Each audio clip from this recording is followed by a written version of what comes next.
वर्तमान समय में देश में जिस प्रकार से एक विशिष्ट प्रकार की राजनीति चल रही है, जो देश की आंतरिक सुरक्षा और ताने बाने को ध्वस्त करने के लिए किसी भी कीमत तक जाकर कमर कसे हुए दिखाई पड़ती है, उसकी एक वानगी जो कई बार आप पश्चिम बंगाल में देख चुके हैं, आज न्यायालय द्वारा गठित एसआईटी की रिपोर्ट आने के बाद पश्चिम बंगाल की तृणमूल कांग्रेस सरकार की हिंदू विरोधी निर्ममता अपने पूरे विद्रूप रूप में सामने आती हुई दिखाई पड़ रही है। इस एसआईटी का गठन न्यायालय के आदेश पर हुआ था, जिसमें 3 लोग सदस्य थे। एक registrar law national human right commission के थे और 2 सदस्य पश्चिम बंगाल की न्यायिक सेवा के थे, अर्थात एक मानवाधिकार आयोग से सदस्य थे और 2 पश्चिम बंगाल की न्यायिक सेवा वेस्ट बंगाल लीगल सर्विसेज थे। और उन्होंने 11 अप्रैल 2025 फ्राइडे यानी 11 अप्रैल जुमे के दिन 2 बजे से लेकर 4 बजे के बीच में जो घटनाएं हुई हैं, उनके बारे में जो अपना ऑब्जर्वेशन दिया है, उससे तृणमूल कांग्रेस, इंडी गठबंधन और ये सेक्युलरिज्म के सो कॉल्ड सेल्फ चैंपियंस का नकाब पूरी तरीके से उतर गया है। पहली बात, बहुत आश्चर्य और दुख की बात है कि जो लोग ये कहते थे कि पाकिस्तान से युद्ध करने की क्या जरूरत है, सिर्फ आतंकियों के ऊपर कार्रवाई हो, जबकि हमारी सरकार ने आतंकियों पर ही कार्रवाई की, उनमें से एक ने भी नहीं बोला कि पश्चिम बंगाल के मुर्शिदाबाद में किसी भी विषय को लेकर आपको आपत्ति है तो हिंदुओं के ऊपर हिंसा करने की क्या जरूरत है। हरगोविंद दास और चंदन दास पिता पुत्र की मृत्यु पर किसी ने एक शब्द भी नहीं बोला। वही लोग अचानक ऑपरेशन सिंदूर के बाद पाकिस्तान के प्रति सहानुभूति दिखाते हुए नजर आने लगे। इसमें जो फाइंडिंग्स आई हैं, पहला पॉइंट जो तृणमूल कांग्रेस ने यह प्रचार करने का, भ्रम पैदा करने का प्रयास किया था कि इसमें बाहर के लोग शामिल थे।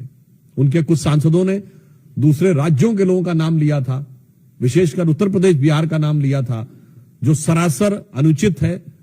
परंतु इस फाइंडिंग में बहुत साफ साफ तौर पर तृणमूल कांग्रेस के नेता और एमएलए का नाम भी सामने आया है और इसमें कहा गया है कि उनके 11 अप्रैल को, मैं इसको एज इट इज रीड करना चाहता हूं, all the attacks were carried out on the Friday 11th of April from 2 PM onwards under the instructions of local councillor Mehboob Alam and police and administration done nothing। तो ममता जी, ये तो आपकी party के बहुत महबूब नजर आ रहे हैं, आपकी पार्टी के बड़े प्रिय नजर आ रहे हैं। ये बात अब फाइंडिंग्स में बिल्कुल साफ हो गई। दूसरा विषय यह आया कि एक कुल मिलाकर इसमें बताया गया कि total of 113 houses were damaged and they even fled to Malda. जो ये कहने का प्रयास किया गया था कुछ नेताओं के द्वारा कि ऐसा तो कुछ खास हुआ ही नहीं, कोई महत्वपूर्ण, कोई ऐसी उल्लेखनीय घटना नहीं हुई, ये बात बिल्कुल साफ सामने आई कि 113 जो हाउसेज थे वो पूरी तरीके से विध्वंस हुआ और लोगों को वहां से पलायन करने पर बाध्य होना पड़ा। इसी के साथ साथ यह भी बात सामने आई कि पुलिस ने कई मौकों के ऊपर जो उनकी प्रोसीडिंग्स में, और ये जो तृणमूल कांग्रेस के नेता का नाम ये पेज नंबर 5 के ऊपर अपनी फाइंडिंग्स में लिखा हुआ है। फिर यह बताया गया कि दे want a permanent BSF camp and central armed police for their own protection. यानी पहले तो लोगों के घर विध्वंस हुए, फिर लोगों को पलायन पे बाध्य होना पड़ा, और पश्चिम बंगाल की पुलिस पर उनका इतना विश्वास हो गया कि वो सीमा सुरक्षा बल और केंद्रीय सुरक्षा बलों के ही कैंप में रहने के लिए उद्यत थे। ये साफ दर्शाता, और आगे लिखा है, the West Bengal police did not respond at the village of Vetbona called at 4 p.m. on Friday and 4 p.m. of Saturday, but police did not pick up the call. यानी गांव के लोगों ने जब उनको मदद की गुहार लगाई, पुलिस ने कुछ नहीं किया। और कितनी गंभीर बात है कि पुलिस का फोन न पिकअप हो ऐसे समय में, जबकि वहां दंगे या सुनियोजित हिंदुओं को टारगेट करते हुए आतंकी शैली में दंगे किए जा रहे हों, तब अगर पुलिस नहीं उठाती है तो यह एक बड़ा गंभीर तथ्य है जो प्रकाश में आया है। और यह भी बात सामने आई है कि residents of Shamsherganj, Hijaltala, Shulutala, degree, they came masking up their faces. यानी यह भी बात साफ आई कि चेहरा छुपाकर लोग सुनियोजित ढंग से हिंसा करने के लिए आए थे। एक बात बहुत स्पष्ट हो गई है कि हिंसा का प्रकार चाहे कोई भी हो, राजनीति का प्रकार चाहे कोई भी हो, वार सिर्फ और सिर्फ हिंदू समुदाय के ऊपर है। अगर पहलगांव में चुन चुन कर हिंदुओं को मारा गया, तो मुर्शिदाबाद में चुन चुनकर हिंदुओं के घर, मकान और लोगों को मारने का प्रयास किया गया। मुझे लगता है कि अब इसके बाद पश्चिम बंगाल सरकार के पास किसी प्रकार का मुंह नहीं रह गया है यह कहने का कि वहां पर हिंसा नहीं हुई थी। नंबर 2, अब बिल्कुल साफ है कि वहां हिंसा हुई, सुनियोजित हिंसा हुई, तृणमूल कांग्रेस के नेताओं के इशारे पर हिंसा हुई, और बाकायदा धर्म और समुदाय देखकर हिंसा की गई। तो अब मैं पश्चिम बंगाल की मुख्यमंत्री ममता बनर्जी जी से पूछना चाहता हूं कि उनके ममतामयी हृदय में कब वह करुणा जागेगी कि वो अपने नेताओं पर कार्रवाई करेंगे। हम भारतीय जनता पार्टी की तरफ से स्पष्ट रूप से पूछना चाहते हैं कि न्यायालय के द्वारा गठित एसआईटी में यह तथ्य आने के बाद तृणमूल कांग्रेस के नेताओं पर ममता बनर्जी जी कब कार्रवाई करेंगी, और अपने नेताओं के अपमानजनक और मारे गए लोगों का उपहास उड़ाने वाले बयानों के लिए कब माफी मांगेंगी। धन्यवाद। मित्रों, प्रश्न सादर आमंत्रित है। सबसे पहले प्रज्ञा।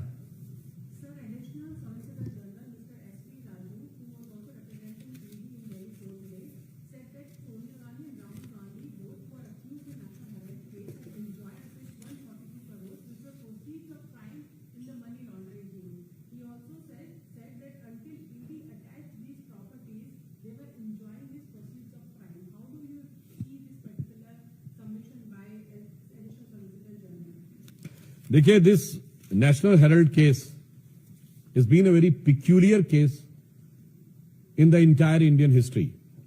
Number one, it started in October 2013 by a PIL filed in Delhi High Court, much before Modi government came into power. Second, this is the only case in which Sri Rahul Gandhi ji and Srimati Sonia Gandhi ji has to take the bail. In the recent findings of ED, they have mentioned there is around 142 crore rupees related to proceeds of crime. अब proceed of crime से अगर पैसा आया है तो use किसने किया है, तो इसके बारे में जो इंडिकेशन दिया गया है कि यह सिर्फ प्रॉपर्टी ऑब्टेन करने के लिए नहीं, बल्कि अदर रिलेटेड चीजों के लिए भी प्रयोग किया गया है। अदर रिलेटेड चीजें क्या हैं, यह अपने आप में बहुत गंभीर विषय है। नेशनल हेराल्ड का केस एक और दृष्टि से भारत के इतिहास का बहुत विचित्र केस है कि एक कंपनी जिसके पास हजारों करोड़ की प्रॉपर्टी है वो 90 करोड़ के कर्जे में बिक जाती है। चौथी दृष्टि से एक और यूनिक केस है कि यह बिकती क्या है कि खरीदने वाला और बेचने वाला दोनों एक ही होते हैं।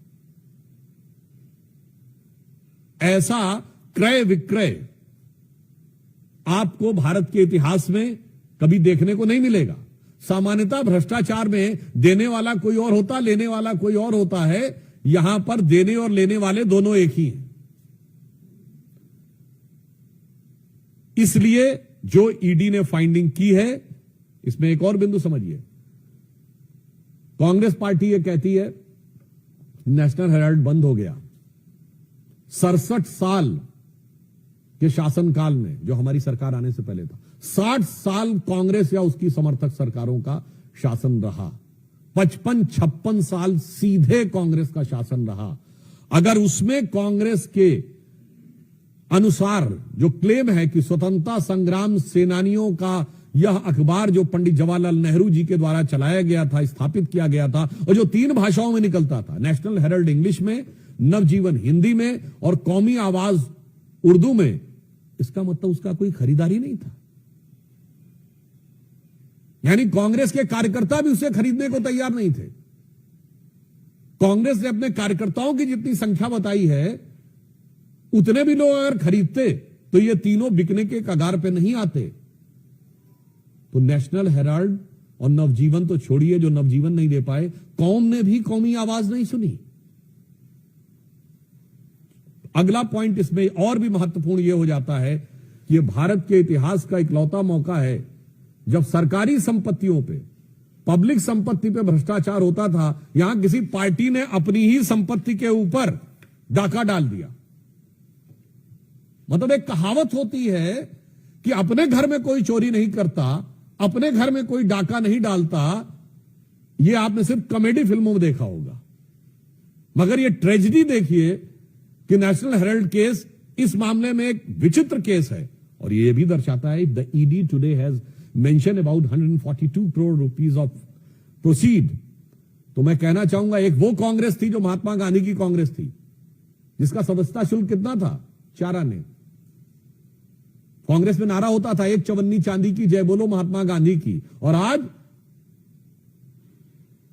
कांग्रेस वहां पर पहुंच गई आधुनिक गांधियों के नेतृत्व में कि देश तो छोड़ो, पार्टी की संपत्ति भी आज के गांधी की।